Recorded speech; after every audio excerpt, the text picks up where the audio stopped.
தம்பி good afternoon. நிறைய பேர் வந்து சார் எழுதிட்டோம் சார், எப்படி சார் ஃபோட்டோ எடுத்து அனுப்புறதுன்னு சொல்லி கேட்டிருந்தீங்க இல்லையா? ஸோ ப்ளே ஸ்டோரில் போய்ட்டு ஆஃபீஸ் லென்ஸ் அப்படின்னு சர்ச் பண்ணுங்கள், ஆப் வந்து வரும். அதை இன்ஸ்டால் பண்ணிவிட்டு ஓப்பன் பண்ணுங்கள். ஓப்பன் பண்ணிங்கன்னா ஃபோட்டோ எடுக்கிற மாதிரி ஆப்ஷன் இருக்கும். சரியா? ஸோ நீங்கள் ஃபோட்டோ எடுத்துகிட்டு எவ்வளோ பேஜஸ் எழுதிருக்கீங்களோ அவ்வளோ பேஜஸும் ஃபோட்டோ எடுத்துருங்க. எடுத்துகிட்டு பக்கத்தில் கீழே வந்து ஆடு அப்படின்னு இருக்கா, ஆடை கிளிக் பண்ணி இதே போல் எவ்வளோ பேஜஸ் நீங்கள் எழுதிருக்கீங்களோ எல்லா பேஜஸும் 1 by 1 ஃபோட்டோ எடுத்துக்கோங்க. ஆடு கொடுத்து முடிச்சுட்டு ஃபில்டர்னு ஒரு ஆப்ஷன் இருக்கும் கீழே, அது பக்கத்தில் ஆடு பக்கத்தில், அதில் போய்ட்டு ஒயிட் போர்டு அப்படின்னு இருக்குது ஆப்ஷன், அதை செலக்ட் பண்ணிக்கோங்க. சரியா?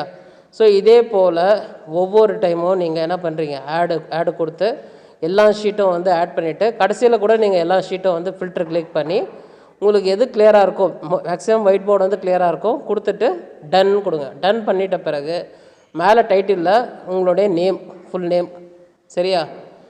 ஸோ டைப் பண்ணிவிட்டு கீழே வந்து பிடிஎஃப்னு இருக்கா ஆப்ஷன், செகண்ட் ஆப்ஷன், அதை வந்து செலக்ட் பண்ணி சேவ் அப்படின்னு பட்டனை வந்து கொடுத்தீங்கன்னா அது வந்து பிடிஎஃபாக மை ஃபைல்ஸில் காட்டும். அதை வந்து ஓப்பன் பண்ணிங்கன்னா உங்களுக்கு வந்து பிடிஎஃப்பில் ஜென்ரேட் ஆனது காட்டும், இந்த மாதிரி காட்டும். சரியா? எக்ஸாம்பிளுக்கு நான் ஒரு ஷீட் எடுத்திருக்கேன், நீங்கள் வந்து நிறைய கூட எடுத்துக்கோங்க. அதுக்கப்புறம் அந்த சேவ் பண்ண ஃபைல் 3 டாட் கிளிக் பண்ணிங்கன்னா ஷேர்னு ஒரு ஆப்ஷன் வரும், அதை கிளிக் பண்ணி நீங்கள் வாட்ஸ்அப்பில் யாருக்கு அனுப்பணும்னு நினைக்கிறீங்களோ அவங்களுக்கு வந்து அந்த ஃபைலை வந்து ஷேர் பண்ணிட்டீங்கன்னா பிடிஎஃபாக வந்து போயிடும். சரியா? So that's all. Any doubts கேட்கலாம். ஓகே, எல்லாருமே பிடிஎஃபாக அனுப்புங்க, இமேஜாக அனுப்ப வேண்டாம். Okay, thank you.